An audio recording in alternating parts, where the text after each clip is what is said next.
Om Namo Bhagavate Vasudevaya. Om Namo Bhagavate Vasudevaya. Om Namo Bhagavate Vasudevaya. So today we're going to begin reading from, a reading from chapter 18 of Sri Caitanya Charitamrita Madhya Lila, verse number 113. Chapter is entitled Lord Sri Caitanya Mahāprabhu visits Sri Vṛndāvana. Mukham karoti vachalam pangum langhete girim yat kripa tamham vande Shri Gurum Deen Tarinam Paramananda Madhavam Sri Caitanya Ishwaram Hari Om Tat Sat. Verse 113. Jiva Ishwara Tattva Kabhu Nahe Sama Jwalad Agni Rashi Yaiche Sphulingera Kana. A living entity and the absolute personality of Godhead are never to be considered equal, just as a fragmental spark can never be considered the original flame. Purport by Srila Prabhupada Ki Jai. Mayavadi sannyasis consider themselves Brahman, and they superficially speak of themselves as Narayan. The monastic disciples of the Mayavad school, known as Smart Brahmans, are generally householder Brahmans who accept the Mayavadi sannyasis as Narayan incarnate. Therefore, they offer their obeisances to them. Sri Caitanya Mahāprabhu immediately protested this unauthorized system. He protested this unauthorized system, specifically mentioning that a sannyasi is nothing but a fragmental portion of the supreme Chit Kana Jiva. In other words, he is nothing more than an ordinary living being. He is never Narayan, just as a molecular portion of sunshine is never the sun itself. The living entity is nothing but a fragmental part of the absolute truth. Therefore, at no stage of perfection can a living entity become the supreme personality of Godhead. This Mayavad viewpoint is always condemned by the Vaishnava school. Sri Caitanya Mahāprabhu himself protested this philosophy. When the Mayavadis accepted sannyas and considered themselves Narayan, they become so puffed up that they do not even enter the temple of Narayan to offer their respects. These Mayavadi sannyasis are always condemned and described as demons. The Vedas clearly state that the living entities are subordinate parts and parcel of the Supreme. Eko Bahunam Yo Viddhati Kaman. The Supreme Being, Krishna, maintains all living entities. Verse 114. Haladinya samvid ashlishtaha Satchidanand Ishwaraha Swavidya Samvrito Jivaha Sanklesha Nikara Karaha. The Supreme Personality of Godhead, the Supreme Controller, is always full of transcendental bliss and is accompanied by the potencies known as Hladini and Samvit. The conditioned soul, however, is always covered by the ignorance and embarrassed by the threefold miseries of life. Thus, he is a treasure house of all kinds of tribulations. Purport. This quotation of Vishnu Swami is cited in Sri Dhara Swami's Bhavarth Deepika commentary on Srimad Bhagavatam 1.7.6. Verse 115. Ye mudha kahe jiva ishwara haya sama saita pashandi haya dande tare yama. A foolish person who says that the Supreme Personality of Godhead is the same as the living entity is an atheist, and he becomes subject to punishment by the superintendent of death, Yamaraj. Purport. Srila Bhakti Siddhanta Saraswati Thakur says that the word Pashandi refers to one who considers the living entity under the control of the illusory energy to be equal with the Supreme Personality of Godhead, who is transcendental to all material qualities. Another kind of Pashandi is one who does not believe in the spirit soul, the superior potency of the Lord, and therefore does not distinguish between the spirit and matter. While describing one of the offenses against chanting of the holy name, specifically the offense called Shruti Shastra Nindana, blaspheming the Vedic literature, Jiva Goswami states in his Bhakti Sandarbha Yatha Pashanda Margena Datta Treyashabha Devo pasakanam pashandinam. Worshippers of impersonalists like the Tattreya are also pashandis. Concerning the offense of aham mama buddhi or dehatma buddhi, considering the body to be the self, the self, Jiva Goswami states, Deva Dravinadi Nimittika Pashanda Shabdena Cha Dasha Paradha Eva Lakshante Pashanda Payatvat Tesham. Those who are overly absorbed in the conception of the body and the bodily necessities are also called Pashandis. Elsewhere in Bhakti Sandarbha it is stated, Uddishya Devata Eva Juhoti Cha Dadati Cha Sa Pashandi Ti Vijneya Swatantro Vapi Karmasu. A Pashandi is one who considers the demigods and the Supreme Personality of Godhead to be one. Therefore, a Pashandi worships any kind of demigods as the Supreme Personality of Godhead.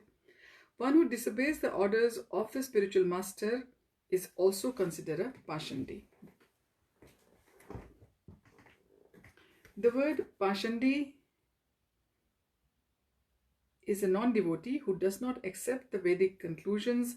In the Hari Bhakta Vilas 1.117, there is a verse quoted from the Padma Puran describing the Pashandi. Sri Caitanya Mahāprabhu quotes this verse as the following text. Verse 116. Yastu Narayanam Devam Brahma Rudradi Devatehe Samatvanev Viksheta Sa Pashandi Bhaved Dhruvam. A person who considers demigods like Brahma and Shiva to be on an equal level with Narayan is to be considered an offender or Pashandi. Verse 117. Loka kahe tomate kabhu na jiva mati krishnera sadrisha tomar akriti prakriti. After Sri Caitanya Mahaprabhu explained the difference between an ordinary living being and the Supreme Personality of Godhead, the people said, no one considers you an ordinary human being. You are like Krishna in every respect, in both bodily features and characteristics. Verse 118. Akrite tomare dekhi Vrajendra Nandana deha kanti pitambara kaila achadana. Achadana is covered. Kaila Chadana means covered. By your bodily features, we can see that you are none other than the son of Nanda Maharaj, although the golden luster of your body has covered your original complexion. Moving on to verse 119. Mrigamada vastre bandhe tabu no na lukaya Ishwar swabhav tomar dhaka nahi yaya. Whenever I read this word Lukaya from Bengali, it's so much similar to the word in Punjabi. Lukaya means is concealed. As the aroma of deer musk cannot be concealed by wrapping it in a cloth, your characteristic as the Supreme Personality of Godhead cannot be concealed by any means. Verse 120. Alaukika prakriti tomar buddhi agochara toma dekhi Krishna preme jagat pagala. Indeed, your characteristics are uncommon and beyond the imagination of an ordinary living being. Simply by seeing you, the entire universe becomes mad with ecstatic love for Krishna. Verse 121 and 122. Stri bal vridha ar chandal yavana ye tomar ek bar paye darshana Krishna naam laya nache hena unmatta acharya haila se tarila jagat. If they see you just once, even women, children, old men, meat-eaters and members of the lowest caste immediately chant the holy name of Krishna, dance like madmen and become spiritual masters capable of delivering the whole world. Verse 123. Darshanera karya achuka Ye tomar naam shune say Krishna preme matta tare tribhuvane. Apart from seeing you, whoever listens to your holy name is made mad with ecstatic love for Krishna and is able to deliver the three worlds. Verse 124. Tomar naam shuni haya swapaka pavana alokik Shakti Tomar Nayai Kathana. Simply by hearing your holy name, dog eaters become holy saints. Your uncommon potencies cannot be described in words. Verse 125. Yan namadheya Shravananu Kirtanad Yat Pravanad Yat Smaranad Api Kvachit Shvado Api Sadhyaha Swanaya Kalpate Kutaha Punaste Bhagwan Nu Darshanat. To say nothing of the spiritual advancement of persons who see the Supreme Person face to face, even a person born in a family of dog eaters becomes immediately eligible to perform Vedic sacrifices if he once utters the holy name of the Supreme Personality of Godhead or chants about him, hears about his pastimes, offers him obeisances, or even remembers him. Purport. For an explanation of this verse, Srimad Bhagavatam 3.33.6 sees Madhya Lila chapter 16, text 186. Verse number 126. Eta Mahima Tomar Tathastha Lakshana Swarupa Lakshane Tumi Vrajendra Nandana. These glories of yours are only marginal. Originally, you are the son of Maharaj Nanda. The original characteristics of a substance are called Swarupa, and the subsequent corollaries are called Tathastha Lakshan or marginal characteristics. The glories of the Lord's marginal characteristics prove him to be the original Supreme Personality of Godhead, the son of Maharaj Nanda. As soon as one understands this, one accepts Sri Caitanya Mahāprabhu as the Supreme Personality of Godhead, Lord Sri Krishna. Verse 127. Sai Sabha Loke Prabhu Prasad Karila Krishna Preme Matta Loka Nija Ghare Gela. Sri Caitanya Mahāprabhu then bestowed his causeless mercy upon all the people there, and everyone became ecstatic with love of God. Finally, they all returned to their homes. Verse 128. E Mata Keita Dina Akrure Rahila Krishna Nam Prem Diya Loka Nistarila. Sri Caitanya Mahāprabhu remained for some days in Akrura Tirth. He delivered everyone there simply by distributing the holy name of Krishna and ecstatic love for the Lord. Verse 129. Madhava Purira Shishya Saita Brahmana Mathurar Ghare Ghare Kara Na Nimantrana. The Brahman disciple of Madhavendra Puri went from house to house in Mathura and inspired other Brahmans to invite Sri Caitanya Mahaprabhu to their homes. Verse 130. Mathurarera yata lok brahmana sajjana bhattacharya sthane asi kare nimantrana. Thus all the respectable people of Mathura, headed by Brahmans, came to Balbhadra Bhattacharya and extended invitations to the Lord. Verse 131. Ekadina dasha bisha aise nimantrana bhattacharya ekera matrara karena grahana. In one day, 10 to 20 invitations were received, but Balbhadra Bhattacharya would accept only one of them. Verse 132. Avsar na paye lok nimantran dite, se vipra sadhe lok nimantran nite. Since not everyone got an opportunity to offer invitations to Sri Caitanya Mahaprabhu personally, those who did not reported the Sanodia Brahman to ask the Lord to accept their invitations.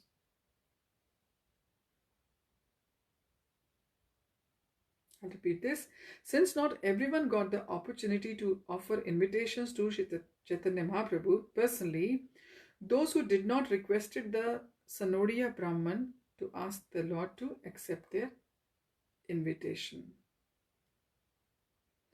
So Sanodia Brahman, he was actually the one.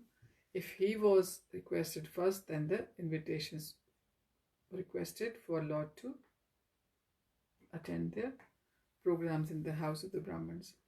Verse 133. Kanikubja Dakshi Natera Vedika Brahmana Danya Kari Kare Mahaprabhura Nimantrana. The Brahmanas from different places such as Kanikubj and South India, who were all strict followers of the Vedic religion, offered invitations to Sri Caitanya Mahaprabhu with great humility. Verse 134. In the morning, they would come to Akrur Ghat and cook food Sorry, I should have read the verse first. The verse is Pratha Kale Akrure Asi Randhana Kariya Prabhure Bhiksha Dena Shalagrama Samarpiya. In the morning, they would come to Akrura Tirth and cook food. After offering it to the Shalagram Shila, they would offer it to Sri Caitanya Mahāprabhu. Purport: there are Brahmins known as Panchagoda Brahmins who come from 5 places in northern India, and there are Brahmins known as Pancha Dakshinatya Brahmins who come from 5 places in southern India. In northern India, the places are Kanikuj, Saraswat Gauda, Mathila and Utkala. In southern India, the places are Andhra, Karnataka, Gujarat, Dravid and Maharashtra. The Brahmins from these places are considered to be very strict followers of the Vedic principles, and they are accepted as pure Brahmanas.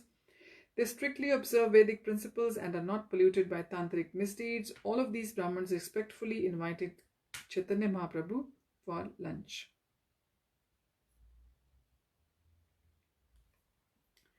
Verse 135. Ekadina se akrura ghatera upare vasi Mahaprabhu kichu karena vichare. One day Sri Caitanya Mahaprabhu sat at the bathing ghat of Akrura Tirth and thought the following thoughts.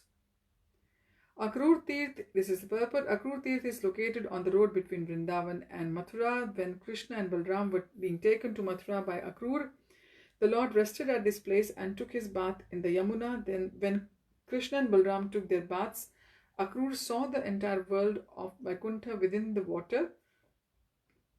The inhabitants of Vṛndāvana also saw the Vaikuntha planets within the water. Verse 136. Ei ghate akrura Vaikuntha dekila vrajavasi lok golok darshan kaila. Sri Caitanya Mahaprabhu thought, at this bathing place, Akrura saw Vaikuntha, the spiritual world, and all the inhabitants of Vraja saw Golok Vṛndāvana. It's amazing, isn't it? That all the Vrajvasis could see the Golok Vṛndāvana, and Akrura saw Vaikuntha at that bathing place. Verse 137. Eta bali jhampa dila jalera upare dubiya rahila prabhu jalera bhitare. Jhampadina means to jumped.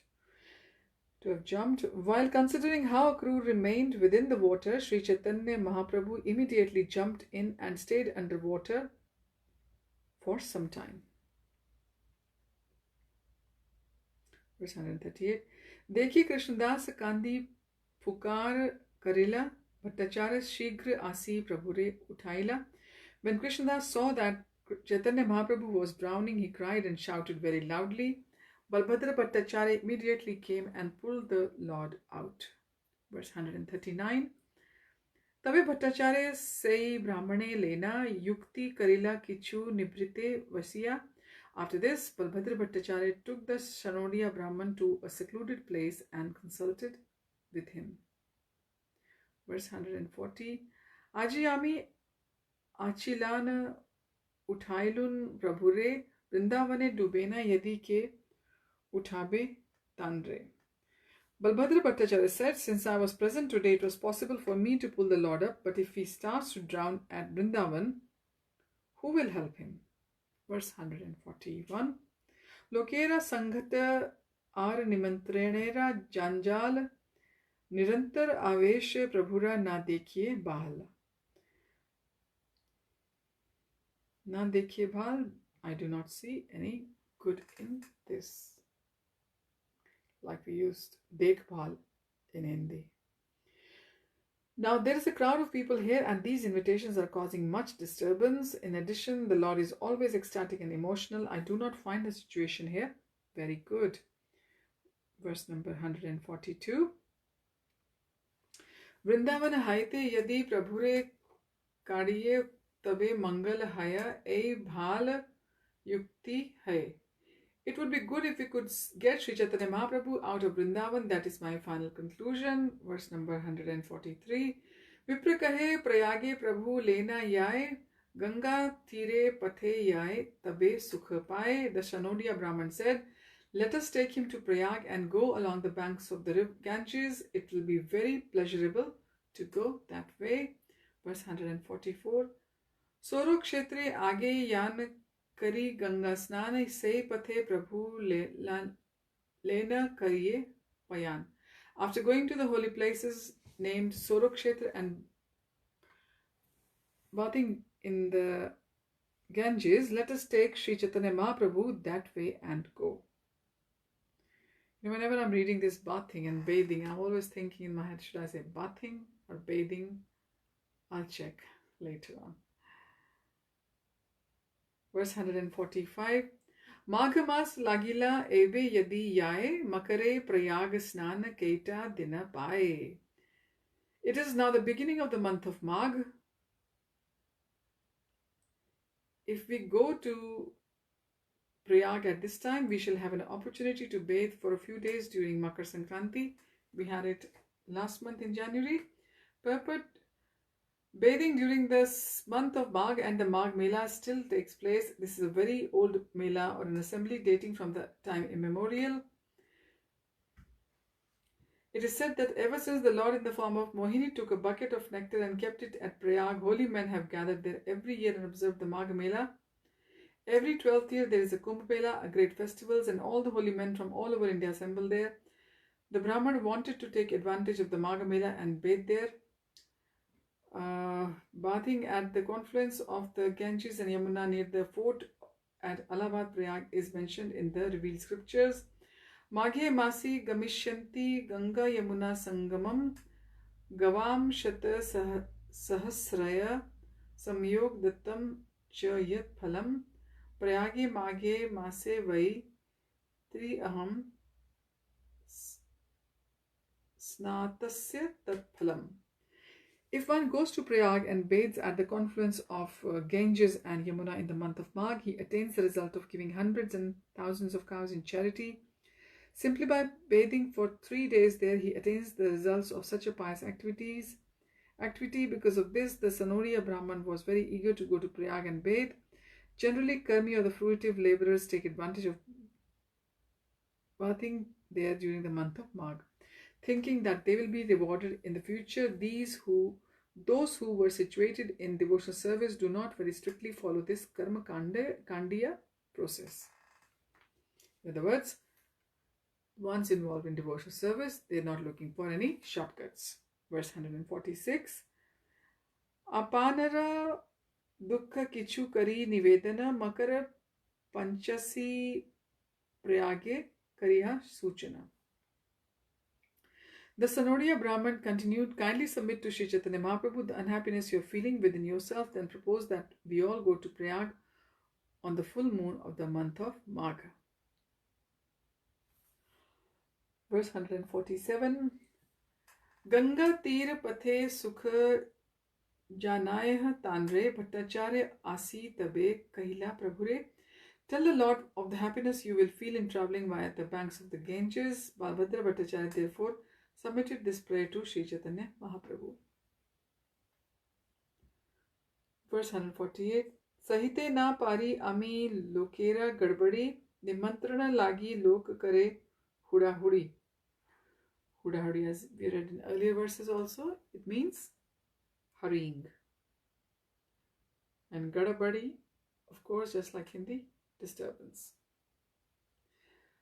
Balbhadra Bhattacharya told the Lord, I can no longer tolerate the disturbance of the crowd. People are coming one after another to offer invitations. Verse 149. Pratah kale aise lok tumhare na paaye, tumhare na paan lok mora matha khaye. Early in the morning, people come here and not seeing you present, they simply tax my brain. Matha khaye. Verse 150. Tabe sukha haya yabe ganga pathe yai, ebe yadi yai makare ganga snana paiye. I will be very happy if all leave and take the path by the banks of the Ganges. Thus we can have this opportunity of bathing in the Ganges. Bathing in the Ganges. Thus we can have the opportunity of bathing in the Ganges at Prayag during Makar Sankranti. Purport. There are two great occasions for bathing in the Ganges during Magh Mela. One is on the day of the dark moon and the other one is on the day of the full moon during the month of Magh.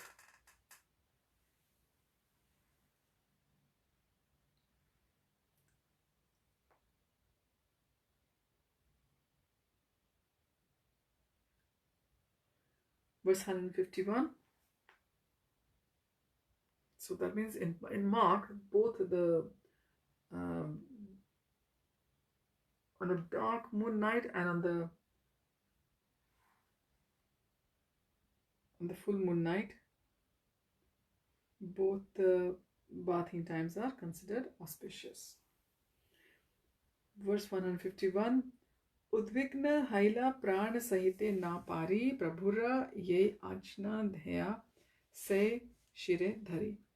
My mind has become very much agitated and I cannot bear this anxiety. How now everything rests on the permission of your lordship. I will accept whatever you want to do. Verse 152. Yadyapi Vṛndāvan tyagi nahi prabhura mana bhakta ichha purite kahe madhur vachana. Although Sri Caitanya Mahāprabhu had no desire to leave Vrindavan, he began to speak sweet words just to fulfill the desire of his devotee. Verse 153.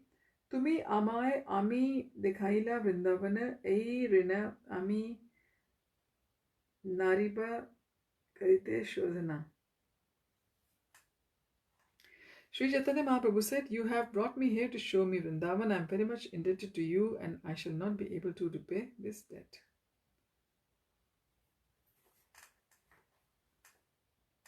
Okay, we will continue from verse number 154 next time.